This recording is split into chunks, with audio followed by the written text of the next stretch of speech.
Johnson, and this week I talk with you guys, the Aussie Tech Heads. We're going to cover stuff like my life, how I got started in this industry, then we're going to go do a full tour of the Twit Studios just for you guys. All of this coming up next. Hi everyone and welcome to Aussie Tech Heads episode 340, and yes, we've got another great interview as you just heard just before the intro of the show. We welcome everyone in the lounge, the chat room, the lounge, whatever you want to call it. We call it the lounge. Sit tight, squeeze up, because there's a lot of yous in there tonight. AussieTechHeads.com.au/live. That's every Thursday night at around about 7:30. We do the pre-show and then kick off somewhere after that. And obviously before the show, every Thursday night there's two shows that we replay: techwebcast.info and geeksphere.tv. So if you're missing out or you just need some, good dose of some tech, tune in from probably from around about 6:30. But just follow me on Twitter at Aussie Tech Heads, and I'll tweet when the tech night kicks off. So good. Now, Aussie Tech Heads is brought to you by AussieTechHeads.com.au/hosting. The hosting, if you need fast, reliable servers, Australian servers, for a really affordable, professional price, go along and have a look. AussieTechHeads.com.au/hosting, and also, as we will be doing a quick overview later tonight, our current and newest and most welcome sponsor, USBonthego.com.au. So look forward to hearing from Will and what they will do for you. All right, now tonight we've got a full complement of hosts back. Eric, he's dropped in. We'll go to Eric first. How you doing, Eric? Hello, how you doing? What have you been up to? Is that the Cat in the Hat?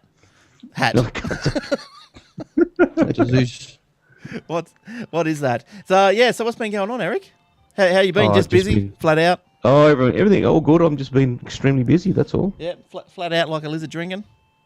Yeah, flat out, more flat out than that. Yeah, how's all your iPhones going? Good. Good. Yeah, all two. Oh, good. All right, and also hanging around there over in Perth, we got Shane. How you doing, Shane? Good. Yeah. Back for my whirlwind tour of Sydney. Oh, yeah, that's good. I want to ask you a couple of questions about that in a second. And Will, when did you go to Sydney, Shane? You big dick. Why don't you look me up? It was out in Parramatta. I was out. Okay, I don't do Western suburbs. Sorry. All right. We know. And there's Will. Hi, Will. When you finish drinking.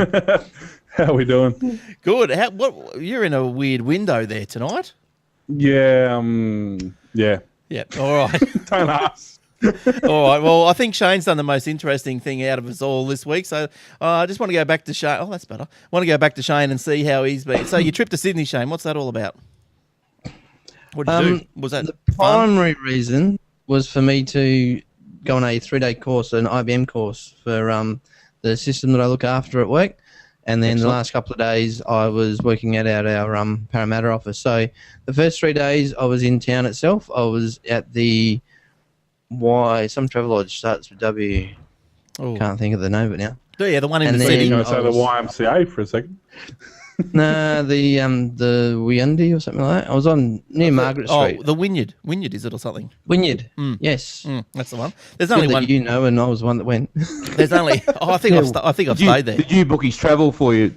Did you, Glenn? No, I've stayed at the travel lodge. That's not too bad. Nice and close to the city. I presume there's only one in Sydney. One travel lodge. Is there? I don't know. I believe so, yeah. But anyway. I think so, yeah. Yeah, it's not too bad. Yeah, but then I was flat out. I even did an all-nighter on Thursday night. Yeah, Thursday night I did an all-nighter, buddy, because we got a staff audit happening at work as well, with like proper auditors coming through. Yeah, right. So I was. They're lovely people. Auditors, love them. I was having a chat to one of them today, and I thought, that's just like a specialty area of accounting. And he goes, well, it might be, but he's actually the guy that's doing us. He's actually a computer forensic specialist. Oh, nice. Yeah. Auditing is not only a specialist area; it's also the most boring area. Well, do they still get around with the green? Except for the forensic stuff. The forensic stuff's all right. Do they still get around with the green pens? Yeah, oh, indeed they do. Yeah. you guys get around with the red. They get around with the green. We're the only ones get around. No, I'm a black pen boy. Oh, right. Well, I remember when I was in the bank, we used to have the auditors come around. Always green, yep, I remember that. Green everywhere. It's green circles, green crosses. Yep. Didn't see too many green ticks. Green face. It's funny, you go through you buy one of those 4-coloured pens when you're at school thinking, oh, this is really neat. And you run out of red, black and blue, and then the green's still never been used. Never been used. You save it up for later when you become an auditor. That's right. Yes. Well, I suppose. Well, that's the introduction. So we've got to do. We've got to go straight into the interview because it's great. That's the first 20 minutes of the interview, and as Chad said in the tease there before the show, he does do a tour of the Twitch studios, which is excellent. There's a lot of good info. I gained a lot of helpful insight into how they're into the technology and how it's done. Into this, I think they're what they call it, the Skyposaurus. You know, they've got it all. Skyposaurus, They've got all the machines just you plugged into the one monitor. It's great. And Yep. But anyway, you'll be able to catch the whole interview because that's right at the end of the tour. But that won't be you'll have to watch the whole interview, which will be on the webpage after the show finishes tonight live. So if you're listening on Friday, we'll just go straight to aussietechheads.com.au/specials, and you will be able to get the full interview with Chad and also the other interviews with Tom, Ayaz, and Brian. So Tom Merritt, Ayaz, actor, and Brian Brushwood are also on the webpage or on YouTube, aussietechheads.com.au/. Here's a question: specials. Why did Brian Brushwood follow me today on Twitter? Yeah, I don't know. I know. Completely bamboozled. Ring him on up. that one. He I might. have to tweet him, say, dude, do you know who I am? Because you shouldn't be following me. All right. So, Shane, have you got anything? Did you want to intro the show in any further aspect, or are you happy just to plug and play away? No. Like you said, it was probably from a technical point of view, it's probably the most thorough interview that I've done. Again, really relaxed. He's got a different background that I actually thought he had. But all that will come out in the interview, which you're about to play. All right. So sit back and relax, loungers and podcasters alike, and we'll have a listen to the interview with, oh, my God. Hi, my name's Shane Johnson. I'm a co-host of Aussie Tech Heads, here to do another interview. And this week I've got Chad Johnson, also known as OMG Chad, from the Twit family. Welcome aboard, Chad. Thank you. Thanks. It's great to be here. Excellent. According to what I've read, you've started your online media career with Brian Brushwood and as an assistant, and then obviously a creative director. Is that right? Tell us a bit about that. Right. So back, I was born and raised in Austin, and so in Austin, I realized that I wanted to move into the new media space, into doing podcasts, doing online videos, and I decided that career path in high school. I made a few YouTube videos. I uploaded them, and the reactions from those videos really encouraged me to move forward in that sort of endeavor. Being in Austin, I didn't have many opportunities to do anything professionally. I had sort of felt like I had moved through everything that I could independently, and that if I wanted to really take the next step, I needed to learn, I needed to get connections, I needed to to really do something else than just continue to make videos in my bedroom. And the only thing that I could possibly think of was to go try to get connected with Brian Brushwood, because I knew he was based out of Austin, Texas. I also was big in the magic community, so I knew a few of his friends, and I knew that he had Scam School on the Revision 3 network. And because of that, I decided that was where I was going to pursue. It wasn't a guarantee that I would be so lucky and actually end up where I am now. But that was the only thing I could grasp, and so I just went for it. Turns out that my timing was really good, because he actually fills a position in his crew. He needs someone to help him do all of his live performances and manage his stage show, and then also him doing Scam School and me being part of the community. He decided that I would be a really good asset to the Scam School team to also help there. So that's where I got started, was through Brian and all of that in Scam School, and so it ended up that it worked out really, really, really well in the end. Yeah. Excellent. So it's basically more of a right place, right time kind of thing. Yeah, it really was. That at the time he needed someone to fill that position, and I was there. I was willing, and I could jump straight in, and I ended up being fairly suited to the job. And then from there, it moved pretty quickly into me being able to talk to other people in the industry, which was what I was really, really, really, really excited about. And that was, I mean, that was really where things really started to hit it off, and it became something larger than just getting an assistant job for a guy who is really well known for Scam School. Excellent. Okay. So that brings me on my next question about your background and getting into the industry and the job in particular. Obviously, I've done a couple of these other interviews, and I know some of the other hosts and staff just because I'm a fan of Twit. And their backgrounds all seem to be kind of media focused, uni degrees, that sort of thing. Is that a similar background to what you've got, or have you kind of come in completely out of left field? Not at all. The best, the best training I have is I took a few courses in college and high school, and other than that, it's been almost all on-the-job training. And it's interesting because a lot of what has to be learned in producing, in really management of these sort of high-stress situations, and also new media in general, most of new media, and especially short form, maybe not so much with Twit. Twit is more of a news-based new media entity, but in a lot of the other new media entities, it's about storytelling. So with Scam School, you're wanting to tell a story, you're wanting to get something across, you're wanting to communicate with your audience, something like that. And that can't really be taught in a classroom. You can try, you can get close, you can work on school projects, but really nothing is going to push you to the edge, like either A, doing it yourself, or doing it for someone else who is going to be pushing you hard to really get something out of you that you don't think that you can do yourself, or that you wouldn't have done otherwise. And on top of that, I did actually come to a sort of decision point where either I could go work for Brian at the start it was just a 6-month gig, or I could continue with school. And I decided that I would go ahead and work for Brian for a few reasons, and the main reason was that school will always be there for me whenever schools are very much a business, and they will at all times take your money at any point. You go to a school, they're going to take your money, and they're going to teach you they're going to give you a degree.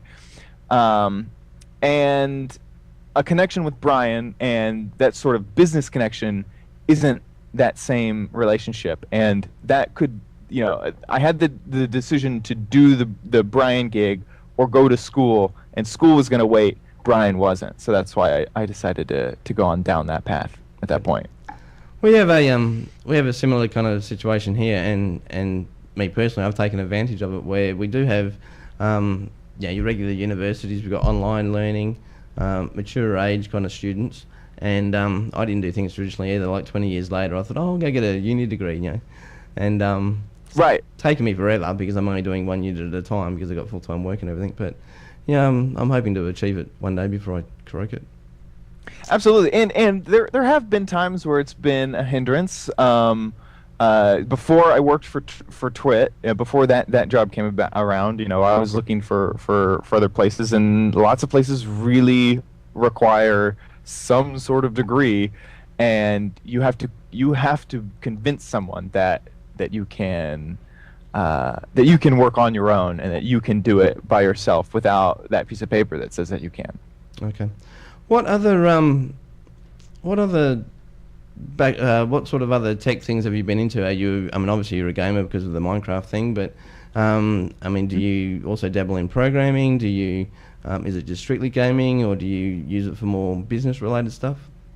I've always wanted to get more into programming. It seems programming. So I've taken some Khan Academy things, and some simple JavaScript stuff. It's fascinating to me. It's just I need to practice more, and I need to actually start to write my own code. So not so much there. I'm interested, but truly nothing more. As far as other tech-related things, including gaming, and then just being up on the news, it's just every day there's a grind to get through the daily news and really make sure that I understand it all.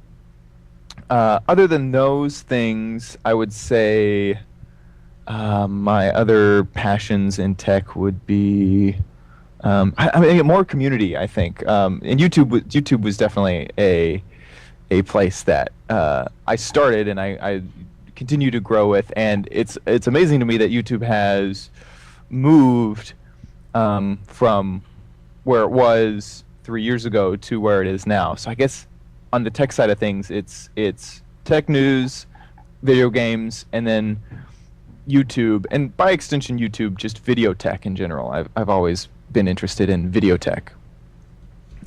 Yeah. Okay, so I want to backpedal a little bit and go back to kind of the time that you were with Brian. I was interested to read that you made a couple of faux pas, a couple of mistakes. One involving getting off a plane where you shouldn't have, and the other one tipping over a cool drink on a famous person's pool table. Oh, there were so many mistakes. The fun thing, I don't think I've ever had a job that I haven't made a horrible mistake or truly felt that there was a lot that I needed to learn. And so a few things happened with Brian that are pretty hilarious and embarrassing. One was so we would travel the country. So just if listeners are not familiar, Brian Brushwood is a one, he's on Scam School, and two, he does these touring magic shows that travel across the country, going to college campuses and performing this bizarre magic show where he's breaking bricks on his head, he's eating fire, he's putting nails in his face, he's doing all sorts of stuff like that. And so with that, I was his stage manager traveling the country with him. We flew an awful lot. His show was able to fly from one location to another, which not a lot of touring magicians can actually fly with a show. And during one of these flights from one side of the country to the other, I was what is called a through passenger on Southwest Airlines. It's where you land, but you don't get off the plane. You stay on the plane, and then you go to your next destination. This probably would have been easier. Like, one, I think this was the first time that this had ever that I was a through passenger on one of these flights. The other thing is that the information that you're given when getting out, there's your flight attendant's not going to be like, by the way, please stay on the plane because you're you're expected to just know this. And if I had booked the flight myself, I would have known. Brian knew because he booked the flight, but I show up at the airport, I'm given a ticket, and that's the only information that I'm given. So we land in Denver, Colorado. Denver, Colorado is my least favorite airport ever because of this story. I also lost a bag there. Their security is just horrible. Like literally everything that's ever bad happened to me in an airport has happened in Denver, Colorado. Land in Denver, Colorado. I get off, and I'm looking at. I have another plane ticket to get to my next flight, and so I go start following that plane ticket, not realizing that I'm not in. I believe it was Sacramento, which is where we were going, and so I get on a bus. I go to the other side of the airport. I'm looking for this gate. The gate does not exist. There's like a number 12 gate, and then there's a number 20 gate. There's not a number 18 gate. And I'm just frantically looking. I go up to the information desk, and I'm like, I cannot find my gate. And I'm holding, I'm giving him my ticket, and he's like, well, this says that your flight is originating from a completely different airport. How did you get this ticket? And I was just like, wait a second. And so it all clicked. That was probably one of the worst moments of my life, trying to get back to the other side of the airport, because the way that the Denver airport is laid out, you have to take a tram from one side to the other. It's like the tram just could not move fast enough. I get to the gate, and there's no one at the thing. I run up to the guy and I said, "I'm so sorry, but I'm a through passenger on this flight. I stepped off and I shouldn't have stepped off. I need to get back on this flight." And he says, "Yeah, well, our through count was correct." Oh, wow. Meaning that they counted the passengers that were supposed to be on the plane and they got a correct number. So he doesn't trust me that I'm actually a through passenger. I said, "I'm sorry, but you can see that my plane is, on this ticket, and I can also show you. I had the luggage. Part of my job was to keep track of the luggage, and so I had these luggage tags. And I said, this luggage tag obviously shows that I came from this plane." He said, "I'm sorry, but if we're really going to do this, we need to pull every passenger off the plane and check their tickets again and check their IDs again." And I looked the dude straight in the face, and I'm like, "I'm sorry that you have to make that decision, but I need to be on this plane." And he just kind of sighed, and he said, "Go ahead and get on the plane." He was trying to like be like, "Are you really serious about this?" So luckily I got on that plane. I was the last passenger on. They were literally closing the door behind me, and I sat down in the first seat that I could, and I could not. Normally, I always fall asleep on planes just because we were on planes so much that it was just gotta kill time, just fall asleep. I was so shooken up that there was no way that I was going to fall asleep on that plane. Funny thing is, Brian had no idea that any of this had happened because he was in his seat, fast asleep. He knew he was staying on the plane. It wasn't until we got to our destination that I was very, very meekly saying, "Hey, have you ever stepped off the plane when you weren't supposed to when it landed? Like, has that ever happened?" He's like, "No, that would be ridiculous." And yeah, that was not a fun story. The other two faux pas that happened around celebrities, and one was Brian became good friends with a guy named Greg Grumberg, who is on Heroes, he's on Alias and things like that. And when hanging out at his house one day, we were shooting an episode of NSFW at his house, and there's lots of prep. We were trying to make it a really big deal. We wanted like multiple webcam angles, and so I was managing all of that and trying to get everything, just perfect. It's funny. Greg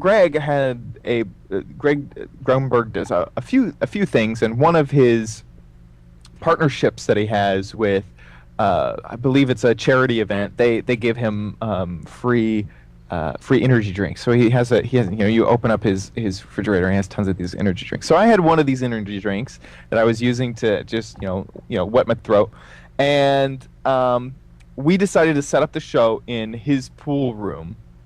So we have all these webcams. We have like 3 cameras going, all this stuff. It's a great episode. I mean, just hilarity is happening. Brian and Greg are just like really making the funny happen. It's just really, really good. And so in trying to get some angle, something that was going on, I reached for a webcam and I knock this full can of energy drink right onto Greg Grumberg's pool table. It was immediate, just the flow of energy drink that came out of that can. And then it immediately just sucked straight into the table. You just see it just like flow straight to the table. And it was just like, oh, I have ruined Greg Grumberg's pool table. It was just horrible. Yeah. I'm guessing that wasn't a $500 pool table either. He seemed real cool about it. I was super surprised. He was like, don't worry about it. We spill stuff on this table all the time. I was just in shock. The other thing, and I don't know if Brian has ever told this story, but I made another faux pas. The whole reason that we were in LA that weekend was we were recording what's called a sizzle reel for a television company. A television company we were trying to pitch shows for Brushwood to be a host on, and so that whole weekend, literally all we were doing for the weekend was finding celebrities, trying to record magic tricks with them, and then leaving. And so I must have met. I mean, I've met Andy Dick. Gosh, and I'm also horrible with celebrity names. The guy who was the Fonz on. Henry Winkler. Yeah, Henry Winkler. Met him. Met the guy behind who's the main character of Breaking Bad. There's a few other TV guys, and I just don't watch any TV, so I didn't know them. But my favorite, and who I was most excited to meet, was J.J. Abrams. Greg Grunberg's big friends with J.J. Abrams, and so we knew from the very beginning that we were most likely going to try to record a magic trick with J.J. Abrams. And I was back in high school. My first career path that I wanted to take was to be a director, and I mean that was I was very, very excited. We roll in. Greg Grunberg's texting JJ. He finds out that he's at some production house. We literally bust into this production house. Like I didn't see every detail, but what I gather is that Greg Grunberg is just like, "Hey, where you at?" And he's like, "Oh, I'm at this place," not telling him, "We're gonna go film a magic trick with you." We show up. We bust through the doors, and there's like some receptionist that just does not know what's going on. I come in with a camera. Brian's behind me. Greg Grunberg's to my side, and Greg Grunberg's just like, "Hey, we're here to see J.J. Abrams," and like this receptionist is just like, "Excuse me," and he's like, "Yeah, I'm big friends with him." Like, and she's like, "Well, he's in a meeting," and while the receptionist is like, "Please stay out of our production house," Greg Grunberg's texting JJ like, "Hey, what meeting room are you in?" Blah blah blah. He finds out. We just skirt the receptionist, break into this meeting room. And it's like a really nice. I mean, like that was the other thing. It was super intimidating to be in these places. It's like frosted glass windows. Like we're going in this conference room that's like super posh, like a huge table. And Greg's just like, "Hey, JJ, like people are around this table, around a conference table, having a conference with J.J. Abrams about who knows what. It could have been like Star Trek 3. Like who knows." And we just Greg Grunberg just plows straight in and she's like, "Hey JJ, we're gonna record a little bit of a pilot sizzle thing right here." And he's like, "Oh, what is going on?" So he agrees. Reluctantly, we start to by the film. sound of it. Right. Reluctantly agrees, and he apparently says, and I missed this, "Let's go ahead and record one magic trick and then cut cameras." I was either getting in position, fiddling with my camera, not listening to him at all. I don't know what happened. I missed that part of the story. I hold up in a corner, and I'm getting my angle. We record the magic trick, and then I continue to record because I didn't get that little note about, "Hey, let's cut cameras." Apparently, JJ says, "Hey, it looks like Chad over there is still recording." Saying my name, this is what Brian and Greg told me later, and I just continue to record. The third time, the whole room just erupts with, "Chad, turn off the camera!" I'm just like, "Whoa, everyone's mad!" Like, holy crap! So I, shut down the camera and put it away, and it's funny. I almost even want to watch that footage again just to see what actually happened, because one, I was so nervous. I wouldn't have put it past me to have not realized that someone had spoken directly to me when I was in the same room with J.J. Abrams. And then afterwards, I got to shake his hand and say, "Hey, I'm super sorry that I just didn't hear what you said." And then, of course, Brian and Greg, just gave me so much crap for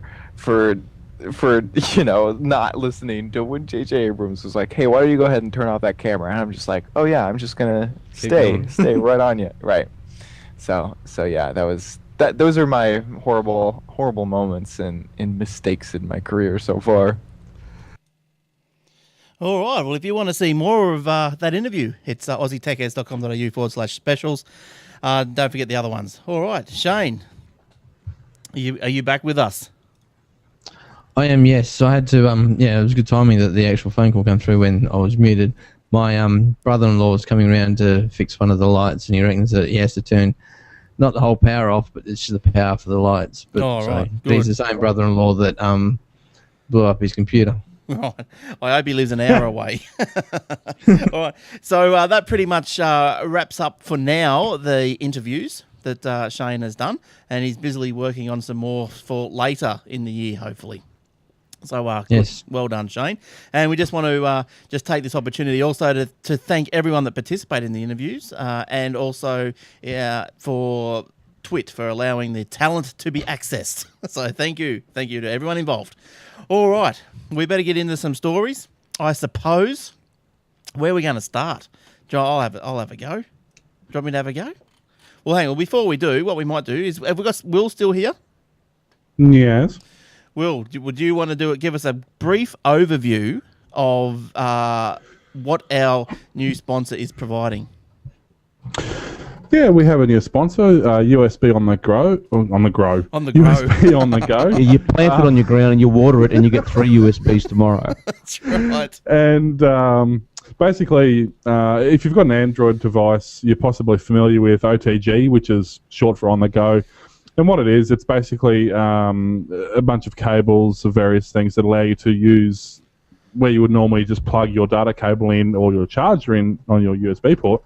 It allows you to access that port and reverse the procedure. So, for example, you can run things like memory card readers, keyboards, mice, external monitors, splitters, so you can have, basically USB ports, so you can have video, HDMI output. It allows you to do all these different things with the port on the back of the phone.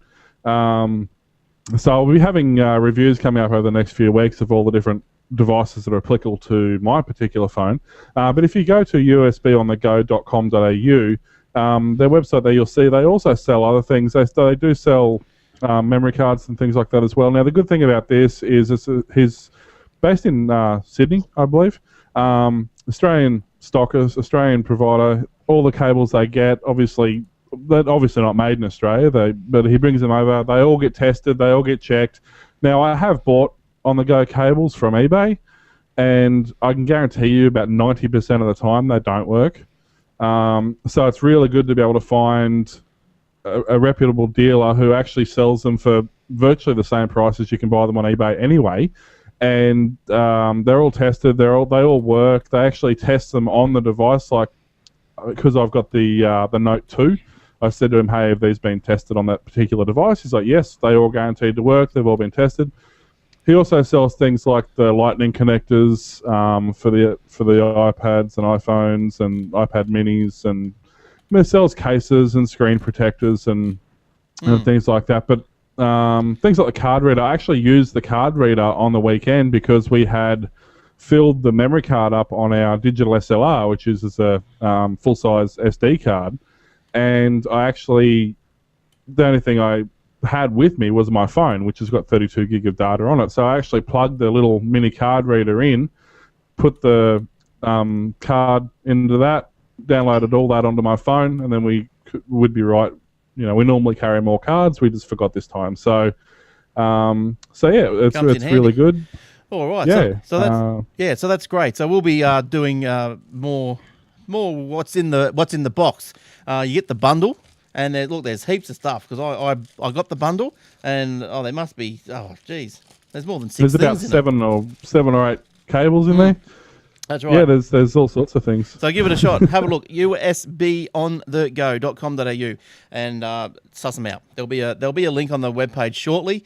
All right, good stuff. Now, we better get into some stories because we're getting late into the show. So, look, we haven't heard from Eric for 100 weeks. So, Eric, did you have anything you wanted to bring up this week? You've been following any iPhone 6 rumours, anything like that? No, nothing. There's been very little on the rumours. I've been hearing a lot about the software, iOS 7. Yep. But I haven't been following it much because I've been busy. Yes, I'll kick off with a story here. Maybe I did have one to. Well, there is an Apple-related story that I happened to dig out, and there's this whole, and it's kind of getting old news, but I just found this interesting. There's the Apple versus Samsung lawsuit still continuing, but I just found it funny. Then the latest development. Apple has asked Samsung to provide Apple has asked Google to hand over documents related to the insides of the Android operating system, all in the name of transparency. Right. So. Yeah, good story. Yeah. So yeah, that's very interesting, but. It's hard to believe this lawsuit's been going on for like 2 years now. Yeah, that's Oh, right. I love it. You love it. But look, there's something that's probably not really a news story, but it just there's a beta that came to my attention today. And look, you can't actually get into it yet, but you can sign up to get a pre-release access. And if you're one of the lucky ones, it's called good.co. So GOOD.co. Now, it helps you find employers that match your personality. So I guess there's a lot of us out there who don't like the job that we're in, but the good when it's available, the good.co lets you see how well your personality matches up with specific companies and employees. So you end up at a place that's really right for you. So look, there's a sign up link in the show notes if you're interested in that sort of thing. It is in beta. And hopefully it'll come out pretty soon. It features job listings pulled from LinkedIn with plans to draw listings from other sources in the future, some of which include sources showing how good a fit you would be as well as how well you match up with specific employees at a company. So, yeah, it's not too bad. It's a good idea. But I just thought I'd pull that one out just because, I don't know, grabbed my attention and I'd be keen to have a look at it. Now, another one that I grabbed my attention this week was the Adobe. I don't know if you guys heard of this one, but Adobe's discontinuing the boxed version of Creative Suite application set and will only continue developing its cloud-based Creative Cloud applications. So you won't be able to... I bet you they charge the same amount for it. I was about to say, I bet you they charge exactly the same amount. Well, I don't know if you watched the Senate inquiry probably a month ago now. It was live on the internet, and I watched Adobe and I watched Microsoft, and I think I might have missed Apple, but I watched the two. Adobe, the guy, sort of sat squirming in his chair and blah, blah, blah, and trying to justify the prices. Whereas when the girl from Microsoft come in, she pretty much said, well, we charge what we can. We charge because we can make it. They're paying it, so why wouldn't we charge what we... And that's entirely fair. So anyway, so Adobe, so you won't be able to go to a shop and buy it. It'll be all online. Adobe would continue to sell the Creative Suite 6 at the current package version for the foreseeable future, but that will be the last package release with no enhancements or new functionality offered. All future development efforts will be focused on the subscription-based Creative Cloud, and that apparently let's have a look. Launched a year ago. Nothing worse than when you walk into public and you can't get your hand on your package. No, well, this is true. I agree. And apparently... And your package is sitting on the cloud. Jeez. Yeah, at least it's nice and soft. But Microsoft... Overinflated? Microsoft, on the other hand, has said it might ditch its standalone version of its software in favour of subscriptions, but not for at least another decade. Microsoft don't think that the market's ready for subscription-based modules, and we need 10 years to get ready. Microsoft knows these things. I was about to say, Will, Microsoft's been quick off the mark many times before. I think they said at one point the internet will never get anywhere. Oh, I think they also said that nobody ever wants to use a mouse, so, That's right. Well, there was also that 600, why would anyone need more than 640K? Adobe Creative, $50 a month Australian. Yeah, $50 a month. But I think they that's the subscription. Yeah, that's a subscription. Yeah. Remember that story a couple of months ago where someone said it was cheaper to fly to New York, buy Adobe, and bring it back. That's why they stopped putting it in a box form, so you can't do that. Well, that's right. That's right. Yeah. And Windows. While we're still on Windows here, Windows Blue. I think we spoke about Windows Blue screen not too long ago. Microsoft that's it. Calling a new version of Windows after its terminal. After a terminal dump. That's what it is, a terminal dump. Windows has sold 100 million Windows 8 licenses since its launch. Microsoft has ended months of speculation about Windows Blue, which is pretty much just, I don't know, it sounds all to me like a service pack. It's service pack, pretty much. That's stupid. They've got the worst naming conventions at Microsoft. They said, what, the 100 million sales? 100 million, yeah. I'd love to know how many of those work, because the one I downloaded surely don't. Oh, I've had no dramas. Might have something to do with your PC, Will. No, that's just Microsoft being Microsoft, that's all. Yeah, no. I refuse to put it on there. I've had no dramas. The best installation of Windows 8 is not to install it. I thought I'd put it on to try it because it's something, I've used it because where Sonia's working now, all their computers Windows 8. So I've used it, but I thought I'll put it on and give it a go. But I can't install it on any of my computers here. It just refuses. It won't work. You've got to download the compatibility program, and it says it's fine. Oh, okay. No problems detected. Even my Windows 8 is great for their tablets, but it's the worst desktop operating system on the planet. Even my old little Asus EPC says, yeah, no worries, it'll run on that. I disagree. It won't even fit on the hard drive. I disagree. I've put it on my system. I've used it since for months. It's as stable as a 10-legged goat, and it's just stable as. I've put it on. I've even upgraded a Vista machine, like over the internet, to Windows 8. So I've downloaded Windows 8 onto this machine, interesting, and upgraded it, and it spat out Windows 8. So we finally found a good use for Vista machines. Well, they upgrade easy. other than a doorstop.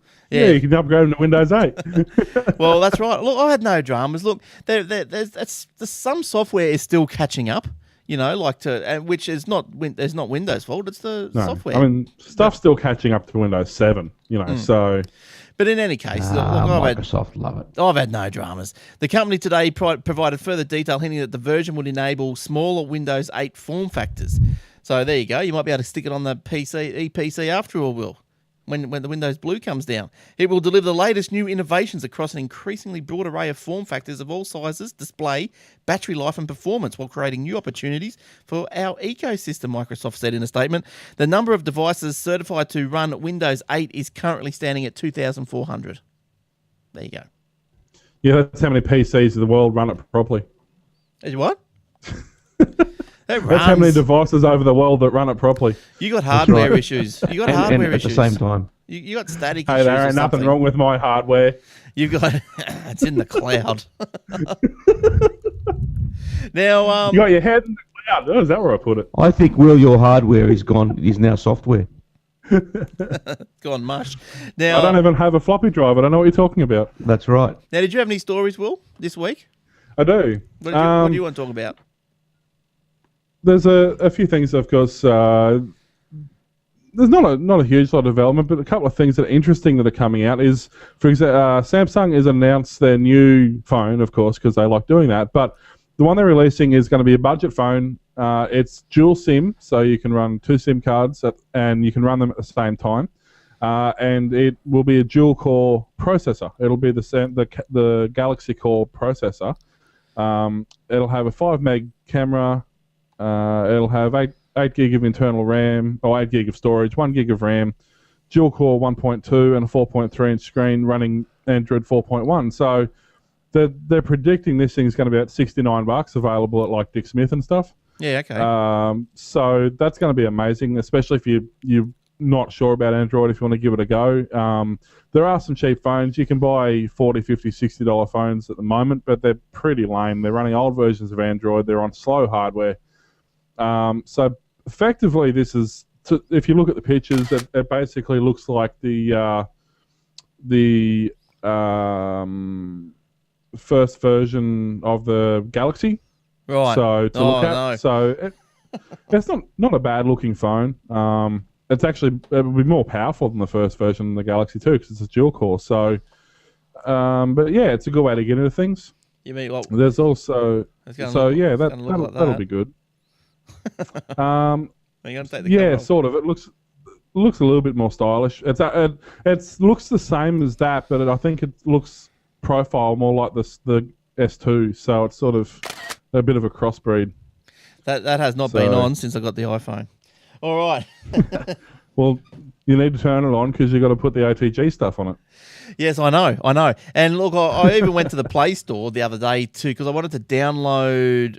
I don't know. I wanted to download an app. App of the day, for Android. So I went to the Play Store, and it goes, "Oh, this app doesn't work on your phone." And I just went, "Oh." No, you've got to update to the new version. All right. Well, there's a new version of Play Store. Oh, well, no, the operating system probably got to upgrade. Yeah, I thought it was actually, because that thing's been off for so long, the whole thing needs to be updated. I have to get on Could this upgrade your cyanogen. firmware. Yeah. All right. Yeah. Have you finished with that Android story? With that story I have, yes. I have a few others, but I'll finish with that Well, one. we'll go for another one. Will. Alrighty, from the small screen to the big screen. Speaking of, it just has to be Samsung again because they're just You're everywhere. in love. Will's in love. with They are releasing a 60-inch 1080p LCD using Sharp's 10th generation panels. Now that doesn't sound overly exciting, except this thing has a quad-core 2.2 gig processor in it. It will be running basically an Android of some flavor. It has 120 hertz 3D. Sorry, it's a quad-core 1.7 processor. My bad. Runs 2 gig of RAM. It's got the Adreno 320 graphics, so it's got decent. Like that's for the internal side of it. Has Wi-Fi and all the good things built into it as well. Plus a gyroscopic remote and nice. motion sensors built in. Yeah, right. It streams over 2,000 TV stations and has available 90,000 TV shows and 5,000 movies that come free with the purchase of the TV. Wow. And its price for the 16-inch version is priced at 7,000 yen, which is about $1,100. Oh yeah, that's not too bad. Or the smaller version, they're bringing out a 39-inch version for $330. Yeah, okay. Well, that just reminds me, actually, as we're talking about phones, we got an email through the week, and if I can just digress there for a second, and the email from Jeff. Hello, Jeff.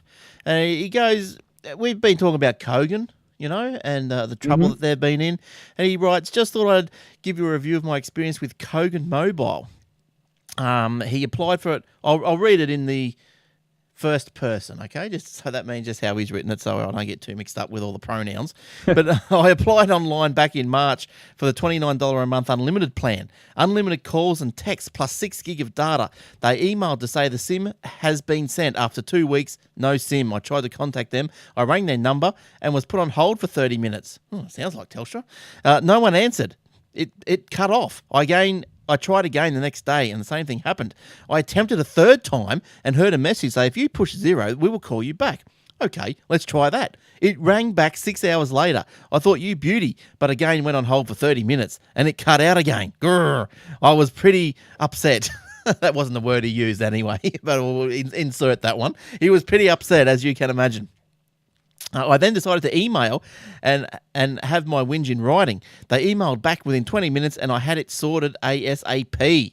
There you go. So much for being a phone company. Email definitely better option. So I suppose the lesson in there, if you're dealing with Kogan over the phone, don't. Email them. They resent the SIM. He had it 2 days later. He still has 8 months to go on his Telstra plan, so figured if he activated the SIM, it would take a few days to sort out. It was Friday, arvo around 4, so figured Monday would be the day it was sorted. I got to the club to watch the Aussie-New Zealand test game, and my phone wouldn't work. Within 3 hours, it was switched over, and I haven't looked back. Fantastic. 4G SIM, so obviously not as fast, but honestly, I can't complain. The 6 gig data is unreal, and the sound quality is great. Oh, good on him. So he's happy with that. So that's good. And he upgraded his iMac to 20 gig of RAM. Good on you. All right. So that's Jeff's experience. So it's quite. I've heard a lot of people dealing with Kogan. They pretty much all said the same thing. You've got to email them. You can't talk to them over the phone. Yeah. So they because you've got a Kogan SIM somewhere hanging around, haven't you, Will? I did buy a Kogan one just to try it, but I use the Audi one. Where I am in Ipswich, I have more success without the Audi SIM than I do with the Kogan one. Yep. Plus, it's easier. I can just either do it online, or if I've got any problems, I can just walk into any Audi and they'll fix it. So, So yeah, like if your SIM card fails or something silly like that, you can just walk in. They'll change it over, no dramas. Or you can even buy the recharge when you go shopping, and you get a discount if you do it while you go shopping. So. Yeah, all right. Now, if you guys haven't yet liked our Facebook page, it's facebook.com/Aussie Tech Heads, or even our YouTube page is youtube.com/Aussie Tech Heads. So make sure you like our Facebook page. You can get I'm trying to find a free iOS app every day. to put up there, like a paid one that comes free for the day. Sometimes I send them from the mobile, and for some reason, sometimes the email doesn't get to Facebook, so I'm not sure why. But investigations are underway. But normally every day is a paid app that's gone free. And I think today, there was a good one today. I can't remember what it was, but it was a bit of a good one. I normally download all the ones I post because they're brilliant. You might as well. So you always got them then, haven't you? But talking about apps, Woolworths evaluates free in-store Wi-Fi. So that's probably a good move. I know I don't have any problems with 3G or 4G at my Woolworths store, but some... Yeah, why would you want to use Wi-Fi in store when everyone's got 4G? I mean, you do sometimes. If the store's buried in a shopping complex, quite often you don't get signal in there. There is, because there is two... Never had that problem. Yeah, there is two Woolworths shopping centres at the same shopping centre where I shop. Ooh. And one is upstairs, and the other one is downstairs, and it is buried under a hunk of concrete and dirt and worms. Yeah, and it does have a lot of trouble trying to connect. But in any case, like I just go to the one upstairs anyway because it's easier. But look, this Woolworths app, I don't know, it is great. I went over there. The wife gave me a shopping list, and I just normally just start at aisle 1, just up and down, up and down, up and down. But this little fella, this Woolworths app, tell you, I just typed in what I wanted, and he goes, aisle 5, aisle 7, aisle 9. And then if I had have put it all in before I started my trip, it would have put it into aisle number, into aisle order. So, that's great. But anyway, sorry, Will?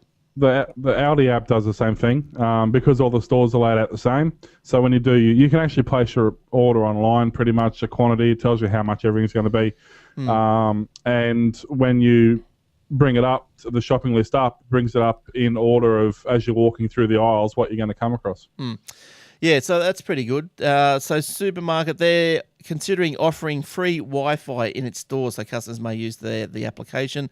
Woolworths introduced trial networks in Kellyville and Wooleye Creek stores late last year, encouraged shoppers to use them to access online recipes, shopping lists, and email. The application allows users to locate products within the store. We just went through all that. But it's good. Like, we use it here. Wife uses it. She gets on the internet and clicks and shops and click, and says, I'm going to pick that up at 2 o'clock tomorrow afternoon. Click. And all she does is just drive around, and there it is. Someone's done it for her. And just bung it in the car. Easy. Yeah, we just get it. We actually use Coles online delivery because Woolies charge a fortune, but Coles charge like $6 on top of their shopping, so then they drop it off. And it's pretty much 24 hours a day. You can choose basically any time, any day, and they'll drop it off. Yeah, no, that's good. Well, we don't use the drop off because, of course of that $6 or whatever it charges, but we'll go and collect it, which is just as easy. You've got it just down the road from you, but we've got nothing around us, and it's $15 delivery from Woolworths or $6 from Coles, and they're next to each other in the shopping centre. Yeah, right. How much? How much was that? 15 from Woolies or $6 from Coles. Wow, $15. Delivery, yeah. And they're both next to each other in the shopping centre. And our food bill from Woolworths would be $100 more than it would be from Coles anyway. So, well, see, we get the opposite. We find that Woolies is cheaper. We got the opposite. Yeah. But ours is I think they're ridiculous. both a rip-off. Oh yeah, that goes without saying. Yeah. But I think Woolworths, sometimes what they're doing is they're actually, if you get home delivery, it's not coming from the local store. I think it might actually be coming from some warehouse. Maybe with Woolies, that's why it's a $15 thing. Yeah, maybe because they've got their distribution warehouse down the road, so maybe it all comes from there. Maybe it's coming from there. That's no, right. I don't think so because they're always out of stock and they've substituted with something else. Oh, okay. But anyway, who cares? We don't have 2 litres. We don't have 2 litres of Dairy Farmers Long Life milk. Would you like 2? But we have our own brand. Would you like our own brand? Yeah, well, no, they don't do that. Oh, they do in the shop. They do. Their They don't do it shelves, for home delivery. 80% of all the stuff in Woolies and Coles is now their own brand. It's disgusting. It's funny with home delivery though. It's the other way around because you'll order their home brand version of Tim Tams, for example, and they'll go, "Oh, we haven't got any of those, but here you have 2 packets of Tim Tams for the inconvenience." Yeah, okay. Oh, that's all right. Jeez. Now here's one, Eric, that'll tickle the cockles of your heart. Fancy? Yeah, the NBN. Nothing like No, yeah, laugh. nothing NBN. like having your tickles cockled. Or your cockles tickled even. Now, the NBN switch on more What's this? NBN switch on, more of a turn off due to a technical glitch. Oh, as we welcome back Shane. How you going, Shane? You get the light fixed? I did, yep. Good. And the power didn't went go bang. off? No, the lights went off. Oh, well, the power did stay. Oh, that was good. He was pretty tricky electrician, isn't he? Hey? Yeah, different good. circuit, I suppose, I know. I think it might be. That's right. Well, anyway, we're talking about the NBN and a press conference to turn on national broadband network to 1,300 homes and businesses in Sydney's West on Sunday was hit by a minor technical glitch, which saw a video conference unexpectedly surprises. drop out. The video Yeah, conference. they're using the NBN. Now, the video conference used to demonstrate the capabilities of the superfast broadband network was held with one of Australia's most famous children's authors and New York Times bestseller, Andy Griffiths. Now, Mr. Griffiths beamed in from the University of Melbourne via a fibre connection on Australia's... Look at that stupid look on his face. Don't you want to just hug that? I hope that's a button he's got his hands on. Now, and... Well, it's a very infected ball. Oh, yeah. Now, blah, blah, blah, blah, blah, blah. Now, the true blah, blah, blah. I've missed where I'm up to now, but unfortunately, but anyway, the kids are watching the thing, live interaction with their hero, and it drops out. The Max Weber Library is where they were watching it, is connected to the NBN fibre connection with Optus as the retail service provider. Optus checked its equipment, including modem, oh good, and said that there was no network issue at the library's end. Of course there wasn't. NBN co-spokesman Rhonda Griffin said the fault was to do with a glitch in the audio-visual software. Why not? They're in America somewhere. The computer Yeah. crashed. Of course there was. Yeah. What audio-visual software? Skype. Yeah, well, it doesn't matter what it was. The code is a There's no glitch when you're running an ADSL 5 megs down and 1 meg up, but suddenly on a 100 by 100, there's a glitch in the audio-visual software. right. Yeah, our computer crashed. It's never done that before. Yeah. Though rollout targets had been missed. Really? Senator Conroy... Oh, what a lie. What an absolute lie. No, they had been missed. They have. That's what he said. I thought you said they haven't been missed. No, they had. Although rollout targets had been I missed. thought you said no. 1,300. Rollout targets have been missed. I'm thinking, what a lie. Senator That's why he's happy, because he's meeting all these targets. That's right. He's had to downwrite his targets, just like the I revenues. think they're supposed to be finished the rollout now. Didn't they say it'll be complete by 2013? Probably. Yeah. Well, 6 They did. years. Yeah. Then they, No, I think, then they. they meant they'd complete the rollout of when they were going to roll it out. They've completed the meeting Yeah. I don't understand. about planning the rollout. I don't understand. I know that it took a long time to get the Telstra deal done, but I still. Why is it just doing 1,300 homes at a time or whatever it's See, doing? that's the thing. They're not running concurrently. Yeah. They do one suburb, then they have a cup of tea and a recess Yeah. for 4 months, and they do another suburb. Yeah, and not only suburbs, states. I go, here, let's do this bit of Sydney, and now we'll go and do this part of Brisbane. Now we'll go down here to Tasmania and do this bit. Yeah, I know. There's no order because these people have never managed anything in their lives. That's the problem. And isn't it funny or fortuitous that they switched it on in a Labor seat? Hello. Oh, I don't Just know. complete coincidence. Nothing political there. No, it's just complete coincidence. They didn't even realise. Actually, they probably didn't realise. Can someone throw a sandwich at Conroy? Now we've had Been 54,000. there, done that. We've had 54,000 people today in Australia. This is Senator Conroy, by the way. He says we have 54,000 people today in Australia using the national broadband network. Only Yeah, but they were supposed to 54,000. have 1.2 million, according to their estimates. Yeah, that's 1.2 million. 54,000. That's just like a suburb of the Gold Coast or something. That's rubbish. Yeah, That's rubbish. in the whole country. But did he tell you how many homes it passes? Yeah, I don't know how many. No, I don't. If it passed 100,000 homes and 54,000 had signed up, okay, not bad. But it's passed something like 1 million homes. Yeah, that's the thing. It's gone past them, and they didn't actually bother to tell anybody. Oh, here, look, see, we're just putting this in. No, they didn't actually tell you that. They just went. Oh no, they told them, but they're putting it all in these low income Labor seats. People haven't got any money there. Why? You could put a Rolls Royce out the front, and they wouldn't know what to do with it. So what's the There's a point? song about that. Now, Shane, are you awake down there? Yep. Good. How fast is the NBN? Yeah. How fast is the NBN? Yeah. There's a hint of my story. Hang on, I got to pass on my tech history stuff. We did go past that. We'll do that at the end. No, that's right. It doesn't matter.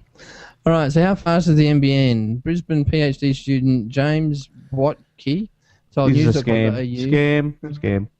He built a website, howfastisthenbn.com.au, because he didn't think that Labor government was selling the NBN properly to everyday Australians. A Liberal voter, Mr. Brotke, said that he supported most coalition policies, but said both parties had done a woeful job of explaining the benefits of the NBN. Basically, this webpage that he's built, it goes on to kind of compare simulations of everyday tasks, such as uploading videos to YouTube, photos to Facebook, and downloading episodes of Game of Thrones on iTunes, because that's what we're famous for doing, apparently. Using the NBN, uploading 100 megabit, 10 megabit photos to Facebook takes 20 seconds. Using the coalition plan takes 27 minutes, and there's a couple of other examples of users.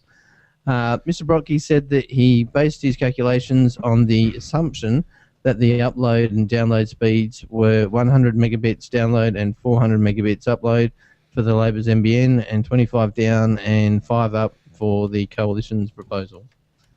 And that's pretty much it. 1,000 down and 400 up. So you'll go to have a look. Meg, yeah. Have a look at that site. I don't know how scientifically accurate it is, but it's how fast is the NBN.com.au. I'm not even going to bother. Waste of time. Yeah, Waste look, of Where did he pull that 400 up from? That'd be the first time I've ever heard an upload. No, figure they've actually going to switch it on by Christmas. The 1 gig down, 400 up. That's legit. That's the first time I've heard an upload figure mentioned. Who's going to have a gig down? Who's going to do that? NBN. And who's going to have it? Everyone. What do you mean? All the exchanges. Well, everybody has got got access to it. Yeah, you go to the IINet site and I think Telstra. So you can sign up. I think they've got. You can sign up for You a can gig. sign up for a gig. No, that's all right. Yeah. But not that you really need that much. I think 100's just fine. But so I don't think If someone said to you for an extra $20 you can get a gig, you would do it. no, why? you wouldn't use it because most people's internal network are only 100 meg anyway. Well, not mine. So, well, I've got And one especially if gig in here. Yeah, but I don't understand. But most people don't, and then most people don't run they don't only run the the 100 meg modems, but they've only got Cat 5, not Cat 6e cable, and so they're only running 100 meg anyway. So I don't understand 1,000 meg. I don't understand why can't they? What are they bring saying? it back? Yeah, what are they saying here? Okay, 25. That coalition's going 25 meg down. No, but they've misinterpreted the 25. What the coalition? That's the minimum that they're offering. Right, because I was going to say, That's what because people- I'm already at 100. That's right. That's a minimum, and that's where the NBN Conroy is misrepresenting, because what the Turnbull is saying is that we're going to state the minimum because we don't want to. It's that whole under promise and over deliver. As soon as you say, "Oh, you can get 100," and then suddenly you sign up and you're only getting 40, you're pissed off. So Yeah, what Turnbull wants to do is say, "No, we'll say you'll get a minimum of 25. If you get more, then good for you." Yeah. But look, I don't know. Did you reckon, obviously, it's not going to come to your house before the election, and it's not going to come to my house before the election? Not coming to mine, no. So we're not going to get fibre, I don't imagine. I think we're just going to get stuck with to the node. But in any case, as long as I can get... I mean, even that would be fine, to be honest. I mean, we're using... one of I'm uploading now averaging about 800 odd K upload now. So I'm maxed out at about 1.4, 1.5, so I'm pretty much using half my upload just to stream a video. So if you had 5 meg up, that would be, That's good enough for that'd be me. more than That's enough. sufficient. That is enough. I think so. I think... What are you going to use I'd it like for? to have, I mean, the only reason I'd like to have the 40 up is just for redundancy. That's all. yeah. How- I mean, it'd be good to How set up fast... a server or something. But Do you sorry. know... Sorry, I was going to say, do you know off the top of your head how fast one of these T1s is? Isn't it- T1's nothing. T1's No, 1,500. Yeah, T1, and then you got 1.5. T2, T3, T4, which is just multiplies of that. So a T4 is 4 meg up down. Yeah, right. T1's But not fast. it's a solid, reliable connection. That's like like 1.5 up, 1.5 down, like a what you call it, a synchronous connection. Yeah. Like, So it's yeah. very stable, very reliable. Yeah. Was it? But Was it's not Very quick. expensive. Yeah. Yeah, extremely expensive. Yeah. Oh well, let's just get it going anyway. All right, let's move on to something else because NBN does my head in sometimes because it's just not going to happen. Oh look, the tax office is set to refresh their web platform. Whoopie do. Oh yeah, really? Another $1 billion down the toilet, idiots. Yeah, well they're buying an off the shelf program this time. They've the tax office. Went down to Harvey Norman, did Yeah, they? that's right. Give me a copy of MYOB, please. And they didn't ask for a discount. Yeah, copy of QuickBooks and Oh, MYOB. they're hopeless. Oh, don't upset me, please. The tax office. they've used a customised IBM document manager since 1997 when their website was launched, described as the most far-reaching innovation of the 1990s. From 1st of July, the tax office will use an off-the-shelf Electron content management system for the site, which attracts some 60 million page visits a year. That's a few. That must be ATO site. So, Chief An off-the-shelf egg timer. That'll be interesting. Chief Information Officer Bill Gibson. Oh, I wonder any relation to Steve-O. Told an Optus customer conference this week. Oh, no, not a virus. Oh, Electron. No, not Oh, Electron. no, what am I going to do? The world's coming to an end. Oh, rip out all the JavaScript. Chief Information Officer dear. Bill Gibson told an Optimus. You probably need to be an optimist. Told an Optus customer conference this week, the new platform would allow the agency to tailor web pages to different visitors and devices. So it sounds good. It sounds like it's good. Context is really Well, important. it's not going to work because that's the tax office. It's not going to work. Forget it. Gibson said, describing the tax office need to move away from a website that was basically a table of contents for the whole tax system. If you have identified yourself as an individual, we should be tailoring the page so that the things that are on there are the things that you need to access the most. Good on you. Yeah, whatever. Good on you. Are you an individual? Could have done that with Squarespace. Probably would have been quicker. Yeah, maybe. Yeah, and cheaper. Now, Shane, what else have you got? You got anything else? Oh yeah, I got a couple more stories. We'll go to the one where wanted hackers test security for Telstra, federal government, and Microsoft. Here we go. Telstra, the federal government, and Microsoft have invited a bunch of university students to participate in a hacking competition to raise awareness of cybersecurity issues. Their goal was to break into a company, then figure out how to fix the security flaws. Hardware and software has been built for the imaginary company, which were to be used in the competition, which has been dubbed Synergize Cybersecurity. Yeah, Synergize Cybersecurity. 43 teams of students spent 24 hours trying to access systems in order to see whether they can penetrate areas where sensitive data is stored and find malicious code. They will be assessed on their ability to highlight and communicate vulnerabilities in the fictional company security software. And a team from the University of New South Wales was named the winner.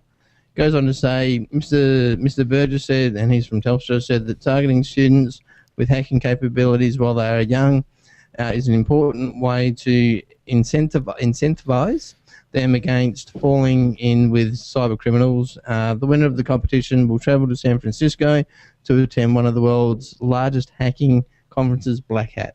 Oh, there you go. Yeah, Black Hat, I've heard of that. So that's good. Plus, it allows the police to put a tracking chip on their computers. Yeah, that's right. Shoot an unfeelable dart into them, and a tracking dart.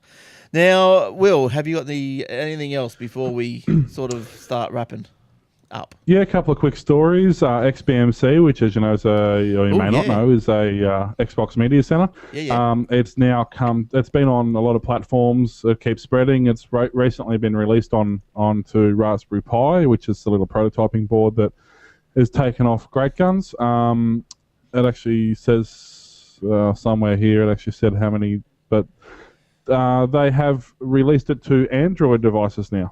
So, because there are some Android TV boxes, a lot of devices, the older Android devices are using HDMI output, and you can use them to watch your TV and things like that. So yeah, now the XAF custom build for XBMC will now allow you to run Xbox Media Center, well XBMC, on your Android device. So hence on as your main media center, which is pretty neat because I was actually looking around and you can get a Android set-top box basically for they start at about $80.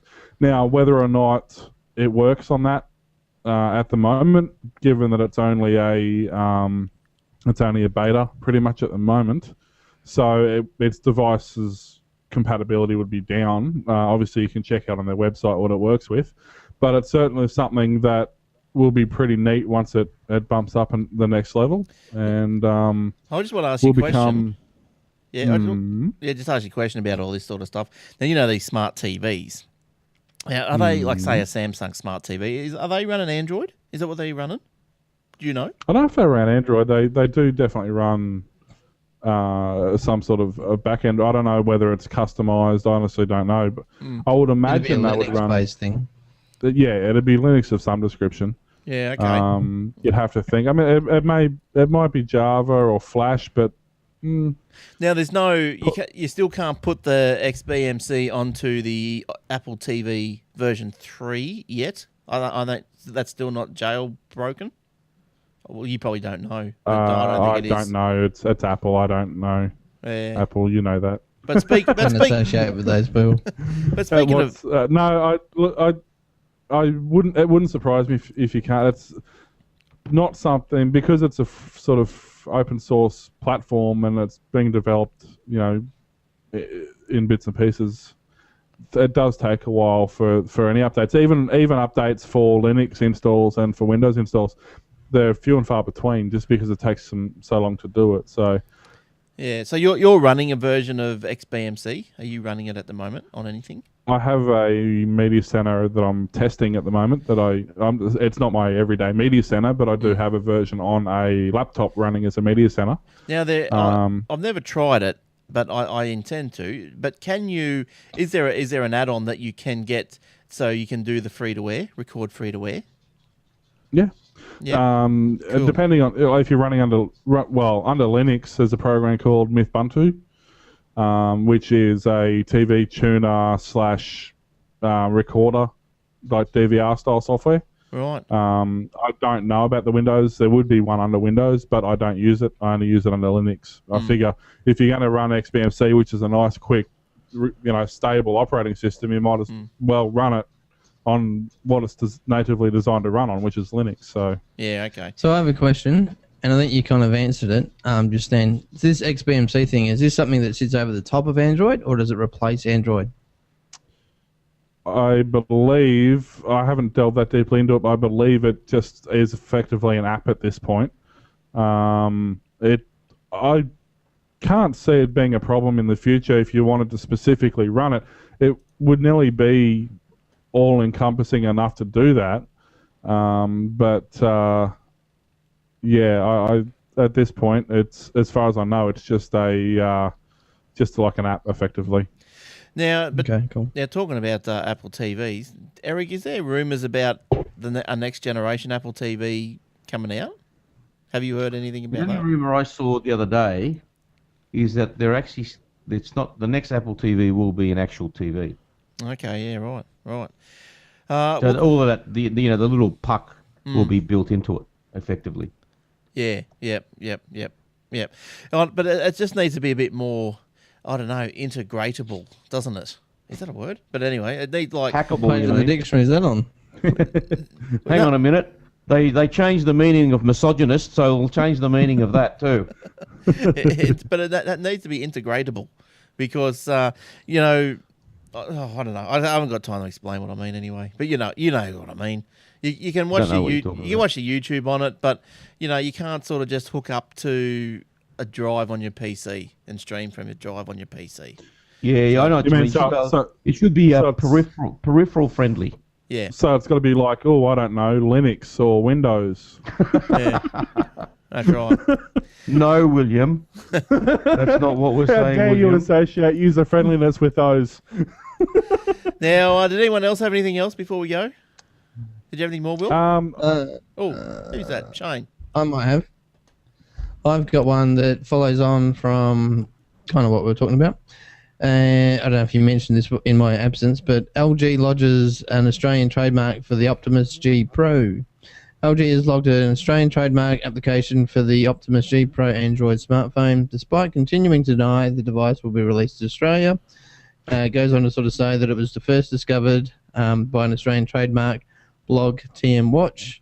And then the story goes on to sort of say that the Optimus G Pro is an upgrade from the original Optimus G, which LG launched exclusively to Telstra back in March. In addition to a larger screen with a higher resolution, the LG Optimus G Pro has a bigger battery compared to the original one, obviously, and a faster processor, 1.7 gigahertz compared to 1.5. Then the Optimus G, through its 15 gram heavier and slightly thicker body. LG currently sells the Optimus G Pro in Japan through Japanese telco NTT Docomo, while the device launches through AT&T in the US on May 10, Friday, tomorrow. Sweet. Will, you were excited there? Yeah. I've actually got a question. Is this camera a bit low? Is it? I've actually got a question to ask.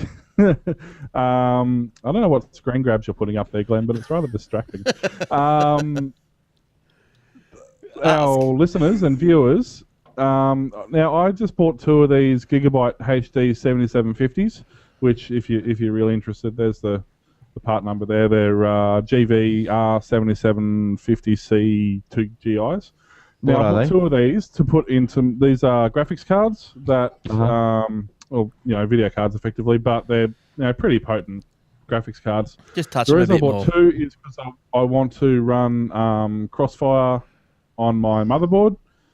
Now I can run one of these and a different brand video card, and they run fine. I run one of these by themselves, and they run fine. But when I put both of these into the board, the system will not post. Both these cards test fine by themselves and with other cards, just not together.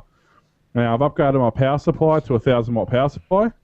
I've completely taken everything out of the system except these 2 video cards, and they will not work with each other.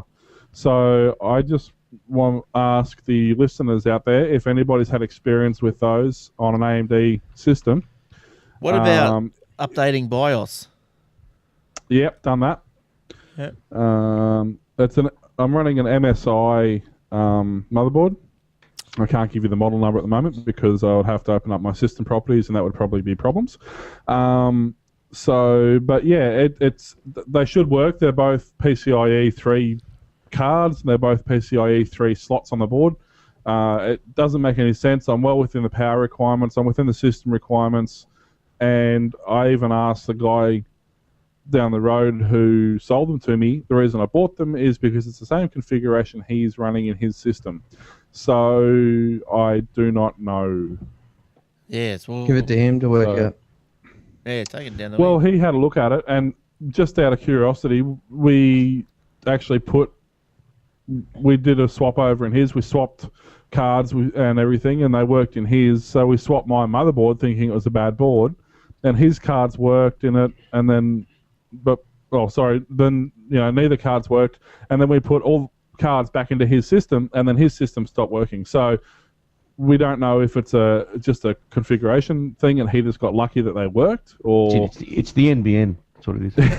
It might be just maybe it's the motherboard. It might be. Has he got the same BIOS in his machine? It might be the BIOS. Yeah, that's what we don't get. It's just bizarre. Obviously the board works because it works with. It seems it won't work with 2 of any of the same card.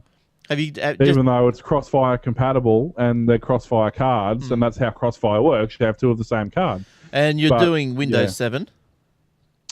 Well, it doesn't matter because it won't even post. Oh yeah, right. So Well, maybe you should just post on the forum back to Gigabyte and say what's going on, dudes. What's going on? Yeah, they just said it's something wrong. They said there's something wrong. Something wrong. Thanks for Yeah, that. thanks. That helps. All right. So call Will at will@aussietechheads.com.au if you know the answer to his dilemma. You can actually call us on email. Where's call coming from? You can, call, email, yeah, you can, and then fax my Skype number. that's right.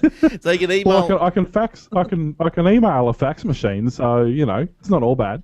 You can email all of us if you like. Glenn, Will, Eric, or Shane. Eric with a K, Shane with a Y, at aussietechheads.com.au. Now, look, I've got one last story, and it is, I think, a couple of weeks ago, we were talking about 3D printers. Oh, here's one. The world's first 3D printer gun. There you go. Yay. I bet you it's not. I bet you it's just the first time anybody's been going to say anything. I bet you the first thing they did when they developed a 3D printer was, hey, look, I can make a gun that works. Yeah. Yeah. So, Let's keep that to ourselves, shall we? Yeah. It's been successfully fired. The controversial group which created the firearm, Defence Distributed, plans to make the blueprints available online. Can you believe it? You've got on them. Yeah, Dickheads. yeah. The gun was made on a 3D printer that cost $8,000 from an online auction from eBay.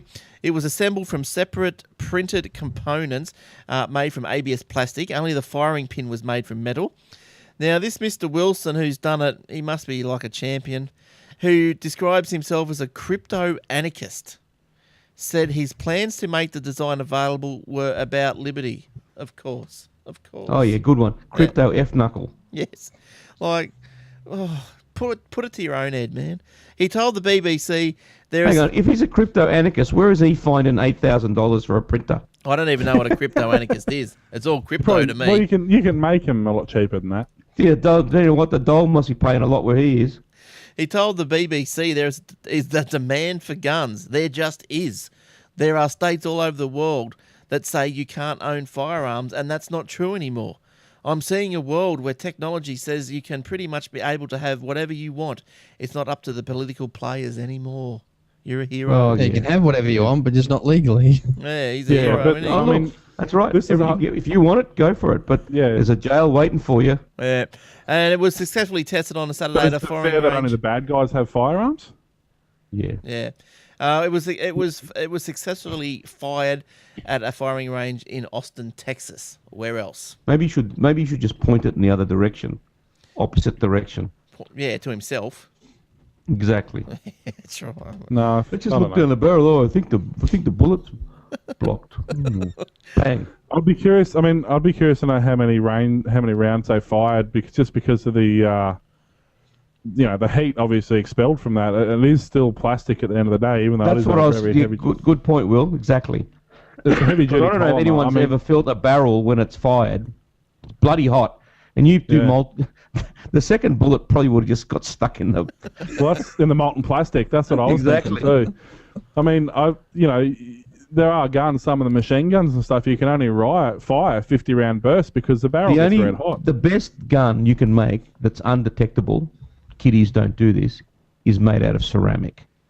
Yeah. Because it's heat resistant. They reckon they can detect that. No, they reckon they've figured out a way to detect that now. Oh, well, I reckon they're still I think they're still a long way off, but it's getting easier to detect it. But the most undetectable one at the moment would be a ceramic gun. You still need a metal firing pin. Correct. They all do. Yeah. And while you're thinking about guns and plastics and 3D printing, why don't you have the AussieTechRadio.com playing in the background? AussieTechRadio.com. And hopefully next week it will be live as well with the stream. I almost had it up tonight, but I ran out of time before the show, so hopefully I've got all the bugs worked out.